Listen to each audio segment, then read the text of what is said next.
giving me wind and rain. You're some kind of butterfly. Baby, you give me midnight.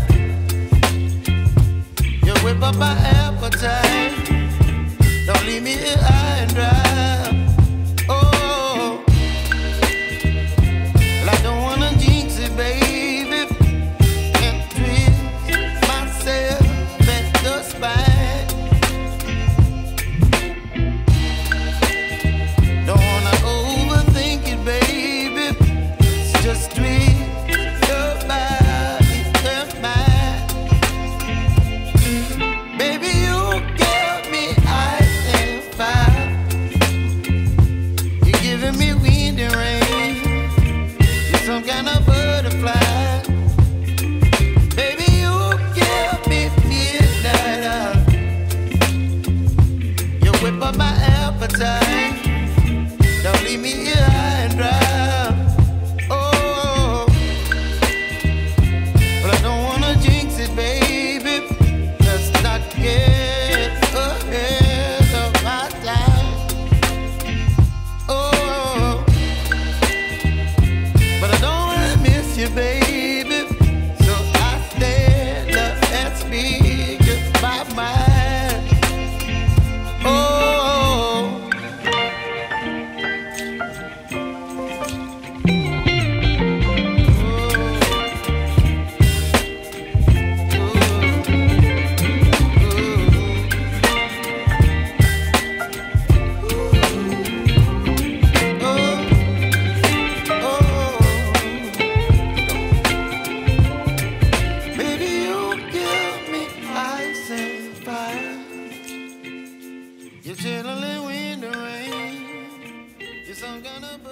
Good morning, or good afternoon, or good evening. Welcome, my name is Jen, and I'm coming to you from the capital region of upstate New York. Welcome to my knitting podcast. If you are a returning viewer, welcome back. And if you are new here, thank you for joining. Thank you for clicking on my video. This is my knitting podcast called Knits in the Wild. I'm realizing that it's a lot of work to record a good-looking podcast. This is not my full-time job. I actually, I don't know if I've mentioned it before, but I work full-time as a registered dietitian in the healthcare universe at a healthcare facility. And I also work part-time as a dietitian remotely for a long-term care facility. So that is what I do when I am not knitting or playing outside, like riding my bike or hiking. So yeah, speaking of hiking, I hope you guys have been enjoying the little clips that I've been putting in the beginning of my videos. I really like sharing that part of my life because it's a huge part of my life, and I hope you find it just as relaxing as I do. Yeah, so let's jump right in. As you can see, I'm wearing my Halu pullover, finally finished. This took about 1 month for me to make. I worked on nothing else. It is a pattern by Caitlin Hunter, who is one of my favorite designers. This is now my second pattern of hers that I've made. I made her Briar and Bramble sweater, which I think I showed in a previous episode. But this is the Halu, and it is a V-neck top-down pullover that is knit in the round, and it has this beautiful lace and bobble yoke detail that I love, and it also has the same patterning on the sleeve cuffs, and it is just extremely cozy. So this is knit up in Cumbria fingering, and it is a mix of wool, merino wool, Marsham wool, and mohair by the Fiber Company. And there's the tag. And this is held with a strand of lace weight Rowan cashmere haze to give it a little coziness. So this whole sweater is a blend of a lot of different fibers, and It's total mohair, wool, there's alpaca in the cashmere haze, and there is silk in cashmere. And what I've noticed since wearing it is that it kind of is a little prickly for me, which is funny because it's just like extremely soft and luxurious to the touch. But I must have a sensitivity to something in there. It doesn't bother me enough to not wear it, but I do notice it. And the only thing I've never worn out of that blend is the cashmere. So it would be really funny if that was what was causing the prickly feeling, because that just seems insane because cashmere is cashmere. Anyway, this sweater, let me stand up and see if I can show you guys. It is amazing. I also have another finished object that I have been working on since August of last year that I put on hold for about 5 months. So I will show it to you. I finally finished it. It's my Birds of a Feather shawl. And this is a pattern by Andrea Mowry, another one of my favorite designers. So let's see here. This thing is massive. This is Birds of a Feather, and it is so long that like it comes down to my calves when I wear it, like wrapped around my shoulders. This was a slog of a knit. It's a lot of garter stitch, and there's a little bit of lace, which was fun, but man, I just wasn't motivated to work on it for the longest time. But I really wanted the finished shawl, so I finished it the other day after hours of knitting, and just to get it done. It's really pretty. I plan on wearing it with dress to like a wedding or something. If I wear it around my neck, I can wrap it around like 3 times. Look at this, it's so long. But yeah, it's nice. So this is knit with Hedgehog Fibers. Skinny Singles is this color here in Artifact. It's that merino. And then it's knit with also a Farmer's Daughter Fibers Mighty Mo, this lace weight mohair in at a very large gauge. So it gives it this nice open, airy look. And that color is called Elk Antler. And it's beautiful. So that is my Birds of a Feather. So I have some whips. So I finished I actually finished 3 items. My third finished object is a pair of socks. I finally finished these. These I started in May. So I'm finally finished with these. This is just a basic vanilla sock. I use the pattern My Favorite Socks by Kristin Lehrer. And these are knit with Tuku wool sock yarn. I can't remember the color name off the top of my head, but it's just this like nice green. And I actually wore them hiking once already, and they held up really nice. I was worried the whole sock would just be felted from being in my boot for hours, but it actually held up pretty well. The heel is a little bit, which I expected that because I made these for hiking.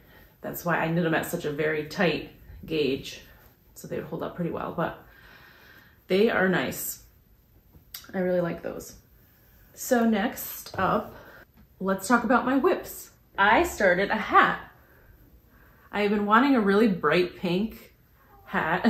This is the yarn.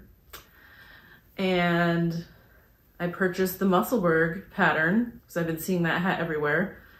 And I really wanted a bright pink one. So I cast it on Friday night. And this is how far I have already. This is the first time that I ever have knit or ever have used the I-cord belly button cast on for that center point there. It's actually a lot easier than I thought it would be. It's called Perennial by Kelbourne Woolens. It's 60% superwash merino, 25% Surrey alpaca, and 15% nylon. I just love that label. It's so cute. And it's really soft, and it's gonna be a nice hat, I think. So that's my hat. I started another pair of socks because I always like to have socks on the needles. So this is another pair of socks with that same sock pattern, except this time I used a different cuff. I knit on 1x1 ribbing, and that's all I have so far. And this is Birch Hollow Fibers sock yarn in the color Jellybean, which I bought last year because last year I wanted to make socks for every month of the year, and this was going to be my April sock, but I never got around to it. So I started it this week, or last week, or whenever I finished this, I started it last week sometime. And it's just gonna be a basic vanilla sock. I'm not really adventurous when it comes to socks. I don't mind just having plain sock patterns. So this is, yeah, Birch Hollow Fibers. And it's called Sylvia Sock, 75% superwash merino and 25% nylon. Next up, I worked on, last week I had a long weekend last weekend. So I decided to work on some sewing. And I made a project bag.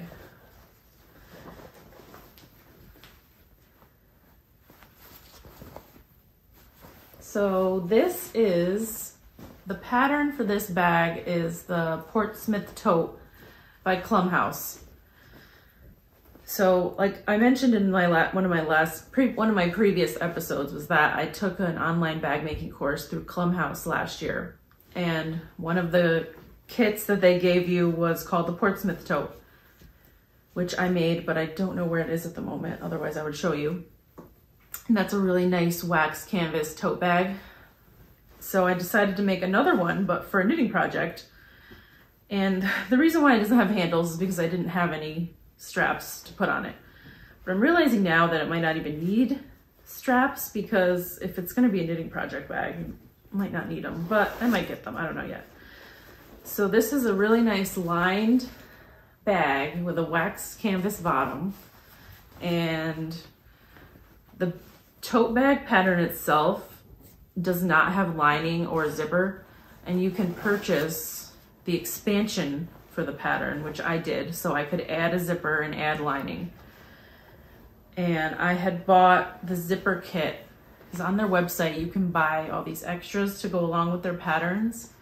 And I bought the zipper kit and I used it for this bag. So it comes with leather for the zipper pull, rivets, and the zipper. And I believe purchasing the expansion patterns come with a video. So I watched part of the video so I could learn, that like teaches you, and it's kind of like a sew along, which is really nice. That's what I really like about Klum House. Anyway, this is not sponsored.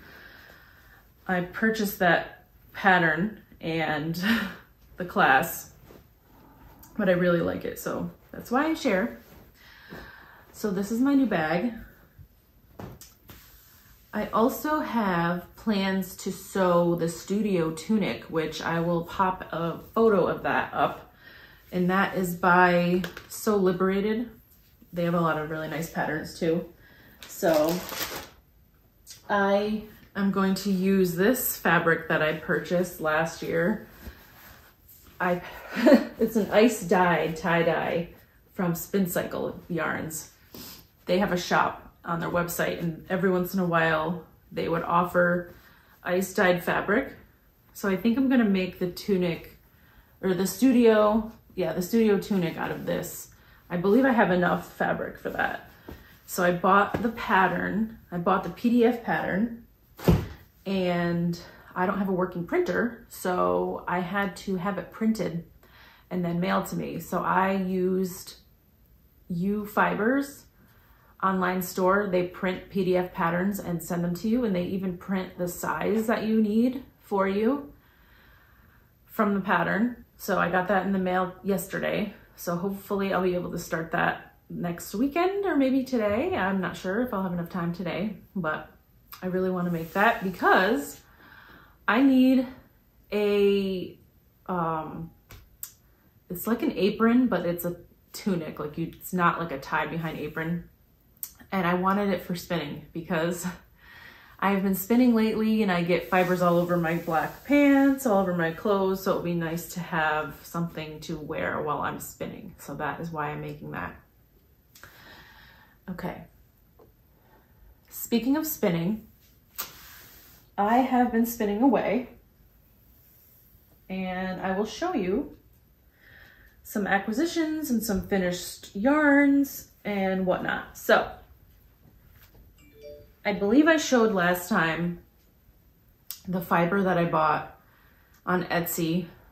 That is a South American rainbow tweed. So this is my finished yarn. That is not how I had imagined it would look. This fiber was really challenging to spin at first. It's not washed or anything. I just finished it, applied it, and then put in a skein. I have no idea how much yardage I have. I have 2. But I don't know what if I'm even gonna make anything with this. It's just like a fun art yarn. Yeah.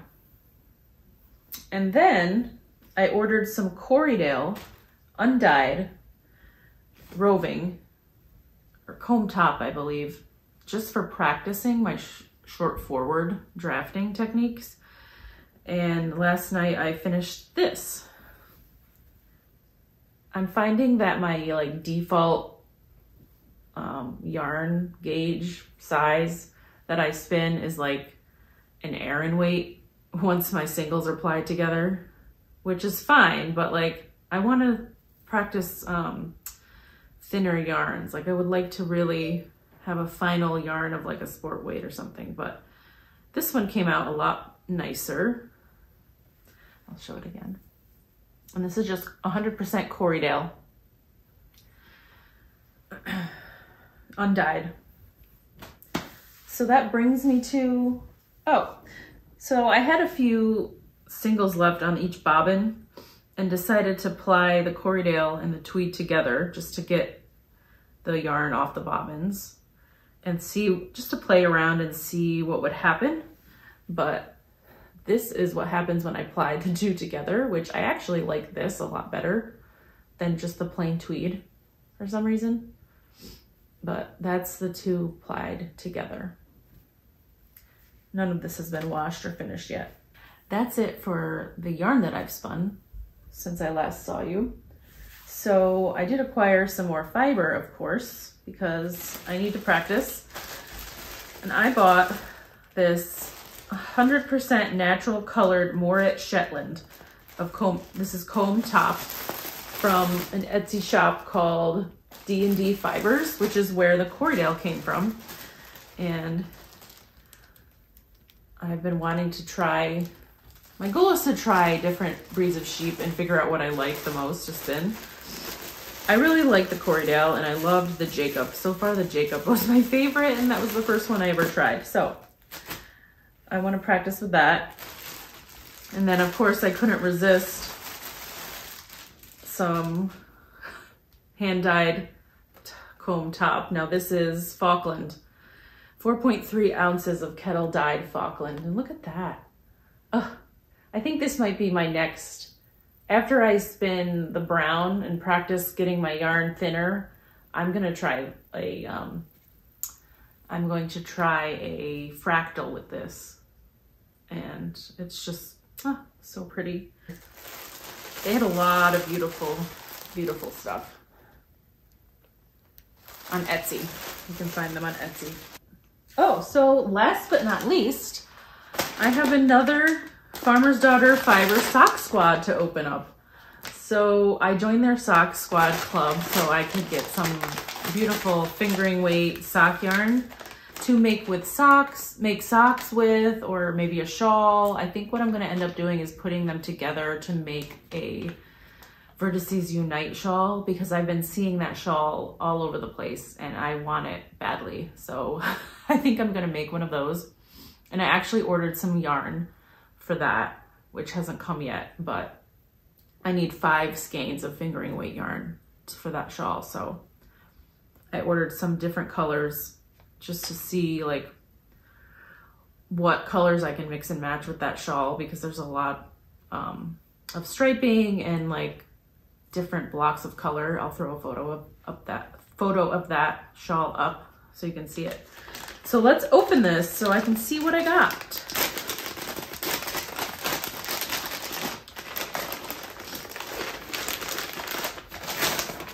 Okay. What color do we think it is for March? I'm guessing a yellow based on the color of the flower on the label. Ooh! Oh, that's so cute. Look at that. That is a unique color. So this is March's Sock Squad Highland Sock Base. 80% merino, 20% nylon, 400 yards. And the mini skein is 8 yards. And this is, the color is called California Poppy. Oh, look at that. That's so pretty. Very pretty. Do I have anything else to share with you all? I don't think so. I think that's it. Well, thank you so much for joining me today. If you've made it this far, thank you so much for watching. I hope everyone has a great rest of the weekend and a great upcoming week. Okay, I'll see you later. Bye.